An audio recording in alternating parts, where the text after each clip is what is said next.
this microphone, honestly. My name is Stacy McKee, and I am from the Texarkana area. I have had the opportunity to meet Fred and Christine through the Senior Center in Stamps because my full-time job is I am a community liaison for Dirksen Hospice.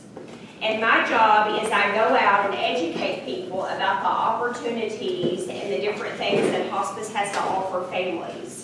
And so I've had a lot of opportunity to be able to stand up and speak in front of people, but this is pretty new to me, standing up and giving a word from the Lord. But I do have a couple of instances that have happened to myself and my husband pretty recently that I would like to tell you guys about that have had a big impact, not only on our life, but on others that we've been able to tell the story. I told him, when I was talking to my husband, he said, "Are you going to get emotional or cry about it?" And I said, "No, not at all." But I do feel like the Lord wants me to tell the story tonight, and it is very impactful. So I hope it makes a lasting impression on you. I was going to talk first of all about trials and tribulations, and that's what I had kind of planned my talk about tonight before I ever got here. How the Lord has worked in my life through trials and tribulations and about overcoming obstacles and hard times in your life, as we all do from time to time. And it's very difficult through those trials and tribulations to see what our journey is as we are going through them. It could be relationship issues that we have growing up. It could be arguments that we have with our parents. It doesn't matter what the age is. We still have those arguments with them, disagreements. It could be hard times through school. It could be trouble in your job. It could be health issues that we have as we get older. But we do go through trials and tribulations, and we do have those a lot in our life. And the Lord talks about in 2 Timothy that we will have hard times. He says you will go through hard times. So be prepared for them. And being prepared for those hard times, it's difficult in the midst of the hard times.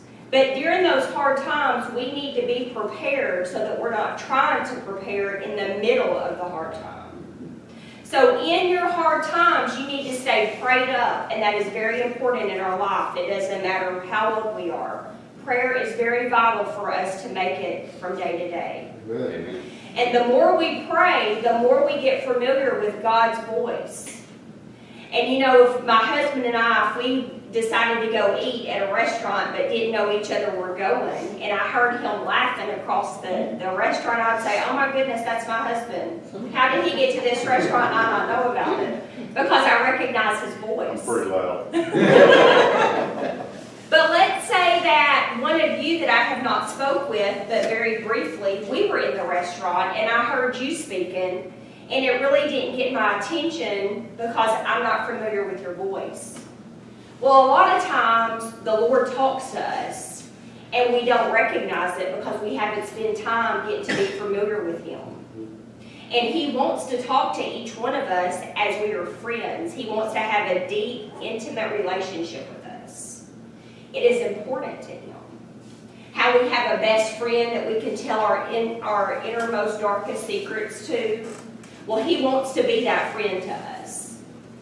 I was having a Bible study in my home that the Lord orchestrated. I was taking a shower and the Lord said, "Hey, I want you to have a Bible study in your home, and I want you to invite a couple of your friends that won't tell you no."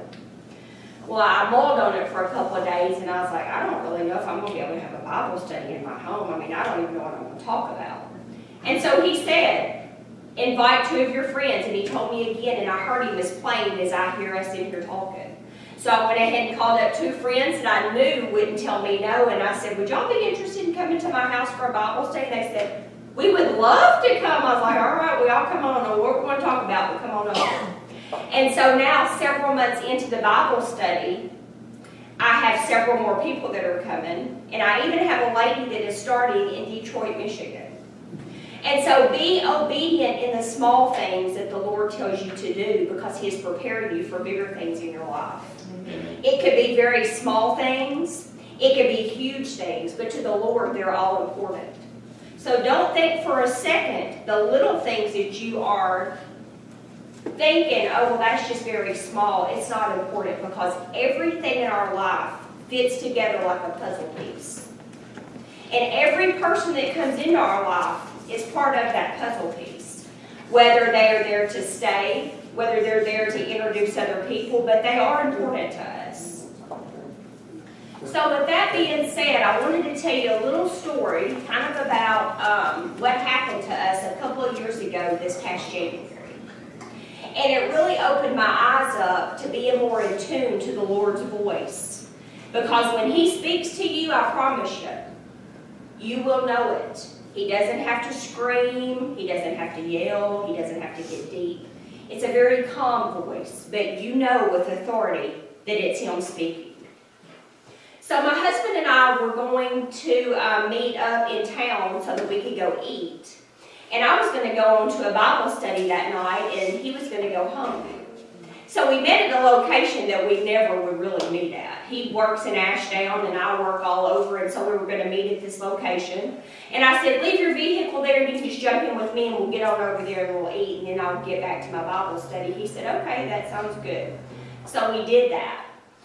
We went, ate, enjoyed our meal, and we were going to actually stop at PetSmart and get some dog food, but for whatever reason, I just couldn't get into it. I said, no, let's just go ahead and get back to our vehicle and get on about our business. He said, okay, yeah, that's fine. So we pulled up to where our vehicle was parked, and there was a truck with a trailer on the back of it that was parked pretty close to the vehicle that my husband had driven and left there. And our house had been broken into about a year earlier, and so we were very suspicious of people around our stuff. Well, we're sitting there talking, and he gets out of my car, which was a little red Volkswagen Beetle, and he gets out of the car and he walks over to his vehicle to get something out of it. And he walks back to my car, and all of a sudden this man comes walking up to the vehicle that I'm sitting in, and he's standing there. He's got on a cowboy hat, his blue jean shirt. He comes walking up there, and I mean, he was owning the place. The thing I remember the most was those piercing blue eyes.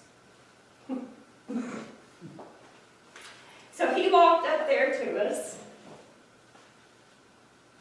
He said, hey, you think I could jump on the back of that Beetle? You think I could jump on your bumper and catch a ride across the street? We were like, heck yeah, get on, I'll take you over there. So we went back and forth with him and talking to him. Well, we talked to him for a couple of minutes, and we almost had him talked into getting in my car. I was like cleaning the seat out. I'm like, get in this car with me. I'll just drive you over there. I'm fixing to leave. No, I'm going to walk over there. Okay, it's almost dark too.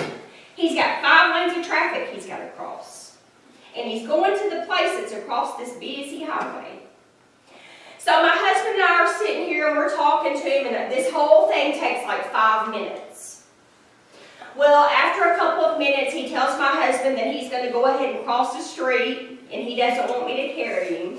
He doesn't want to get on my bumper, which really doesn't exist. You know, they're not on a little bug. And he's not going to get in my passenger seat. I thought I cleaned it out. So I was like, all right, well, he's got this swagger about him too. And so he's swaggering on out there and making his way to the edge of the road to get ready to go out there. And my husband has made his way a little bit closer so he could check out what was going on. Well, as he stepped out there off that curb into that first lane of traffic, it throws us into full-blown panic mode because he is not in a hurry about anything. He is taking his sweet time. So he gets to the first lane, and then he makes his way to the second lane. He almost gets hit by an 18-wheeler.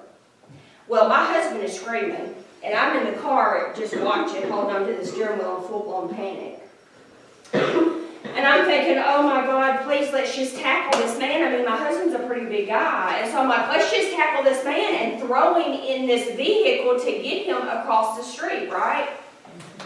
He wasn't going for it. Well, the traffic's coming, you know, and so he can't really hear what we're saying because it's so loud. But anyway, so he makes it to the middle lane by the hair on his chin. I'm telling you, it was close. Well, he's got 2 more lanes to go before he gets over here to where he's going. And so we're sitting here in full-blown panic, and there's 2 cars that are coming. from Texarkana going towards Ashtown. And there's two cars that are coming, but you can't really see that back car because it's up on a hill and you just see that first car. Well, this man is 100% certain that he's got time to make it to that next lane. And he does. So he's going out there and he's taking his time, getting where he needs to go, and Steve's in a panic and I'm in a panic, but I'm still sitting in my car thinking, what is going on here? Well, the man gets to that outside lane and this car is coming so fast. There's two cars here in line. That back car is going so fast that it can't slow down enough to miss this man.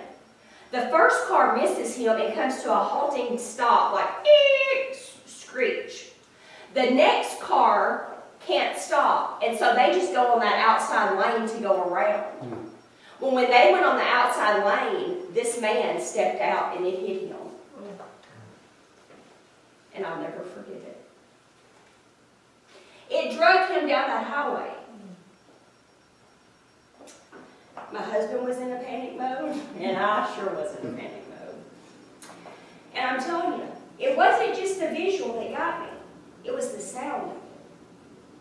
It was something I'll never forget. It killed him immediately, and it was really nobody's fault.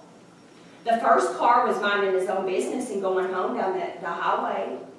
And that second car was just doing what anybody else would have done. They just veered out to go around. But I'll tell you what came of it. As God is my witness standing here. An angel flew down out of that sky and grabbed that man's soul. I saw it. It had a green glow around it. And it came and went fast, but I tell you what, it was bigger than my eyes could see. My husband was in panic mode. I was in a panic mode. I didn't know what was happening. There were cars going everywhere. The man's body was over here. It was like, it's a miracle in itself that the man didn't get hit again. Because the cars were going so fast and it was dark, there wasn't any street lights. It was crazy. But this angel came down, he got this man's soul, and he flew off with it super fast, and it was a green glow like I've never seen in my life, and I hope to God I'll never see it again. But I'll tell you this. I went on to Bible study that night, and the devil tried to keep me from going. But I went. And for 5 days, the Lord moved into my home. He did that. I couldn't leave my house. I was scared of the noise because I work out of my car. I couldn't stand the thought of the noise of trailers or somebody getting hit walking too close to the road. I couldn't stand it. Now Steve managed to get on back to work, but I couldn't do it. And I was like, what am I going to do? What am I going to do? And I'm pretty strong. I work for hospice, so I deal with a lot of things. But that accident was the best thing that could have ever happened in my life. Because the Lord and I were tight. You hear me? I'm talking about we are best friends forever. Amen. He has given me a testimony to tell every single person that I know. And He blessed me 8 years ago with a platform to work for hospice. To be able to stand up and talk to people when they don't have hope and they need it. Because let me tell you something. God is real. Amen. And He loves us. He loves us more than our husband or wife. He loves us more than our mom and dad. He loves us more than our best friend. He loves us more than any high we could have. He loves us more than any drunk we could get on. He loves us more than any sex somebody tries to talk us into. He loves us. He loves us when we don't love ourselves. He loves us when we sin. He loves us when we don't love Him.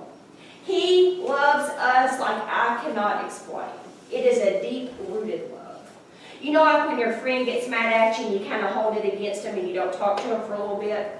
He doesn't do that. He still loves us. Amen. Amen. When we're sick and we're mad and we don't want anybody around us, guess what? He's there. You know sometimes how we feel like we're just like lost. Because the devil, see, he's real too. The devil, he's real, and I've learned this. The devil comes to steal, kill, and destroy. He comes to manipulate. He comes to take our happiness and our joy. But if you know the Lord and you have a good, close relationship with Him, that devil can't get you. Because the Lord says, I'm going to walk with you every single step. I will never leave you, nor will I forsake you. He says that. And I'm standing on it. But for 5 days, he moved into my house because he knows I needed him. And sometimes he was in there so real that I would say, could you stay in here while I go to the restroom? Like I would turn around to say, and he would tell me back, no ma'am, I created you, I know what you have, I'm going with you. I would want to put a plate at my table or at my bar because I felt like he needed to be there to eat. He moved in. And you know what he told me after 5 days? He told me all kinds of stories about things that were going on and how I need to cry out to him when I'm distraught and lost and I think that there's no way and I'm feeling down and out. He told me all these things. But on that 5th day, he said, I'm going to need you to suck it up. You've dealt with it. You've had time to cry and mourn and wallow in it. Get up. It is time to get out there on that mission field, and it is time for you to tell people about me. I gave you this as a testimony. I gave you a visual to see what I am about. He said, I come like a thief in the night. I will come whenever I want to. And when I come, that's not when it's time to be prepared, because guess what? It's too late then. As the song he sang, don't miss salvation because it's important. It doesn't matter if you're 5, it doesn't matter if you're 15, it doesn't matter if you're 25, if you're 55 or 95. The Lord is waiting for you. He loves you. He wants to be in your life. It's not about if it's a fad, it's not about if it's the best thing to do, if it's the coolest, what your friends will think. No, it doesn't even matter what sins you've had in your life. It doesn't matter what you've done. He forgives us. He wants to be there for us. And he said, I want you to get out here and I want you to tell every single person that you know about me. Because if I come and you're not prepared, it's too late then. It is too late. He said, don't wait. He said, Jimmy, his name was Jimmy Wayne Kent. He said, Jimmy was a testimony for you. And I tell you what, I'll never forget Jimmy Kent. Think about him every day. Every single day I think about him. And he's the best thing that ever happened to me. That 5 minutes of me knowing him, I tell you what, he really impacted me. It has made me stronger. It has showed me that there will be troubled times, they will come. But you know what? You're going to make it through them. You will make it through those troubled times. And the only way you're going to make it through them is because God loves you. Amen. He loves you so much. I just can't even express that enough how much he loves you. And he wants to be there with you. He wants to be in your life. And don't think that you have sinned so much that you can't come to him. Because unlike our friends and our parents, my mama remembers stuff I did when I was 10 and I'm 41. And she won't let me forget it to this day. Do you remember when you did this and you didn't come home on time? Are you kidding me? I'm 41 years old. But you know what? The Lord doesn't. He's like, what do you keep apologizing for? I've already forgot about that. I forgave you for it. Amen. I forgave you. I love you so much that I sent my son to die for you. And you aren't even born yet. Do y'all know anybody that would do that for you in here? Would any of your friends do it for you? Would any of your friends go and die for you? No. They wouldn't do it. But the Lord sent his son to do that for us because he does love us. And so every single day I wake up and I say, okay, Lord, it's taken me 40 years to figure out like what your plan is for my life, because you know the Lord has a plan for all of us. It might not be what we want, but I can promise you it's better than our plan. And he has a plan for us. So every single morning I wake up and I'm like, okay, Lord, what's the plan for me today? Send me where you want me to go and put me in front of somebody that needs to hear about you because I'm willing to do it. And y'all would not believe the people he has sent to me. You wouldn't believe the people I've had an opportunity to witness to. You wouldn't believe the souls that have been saved by me being brave to get out there and tell my story.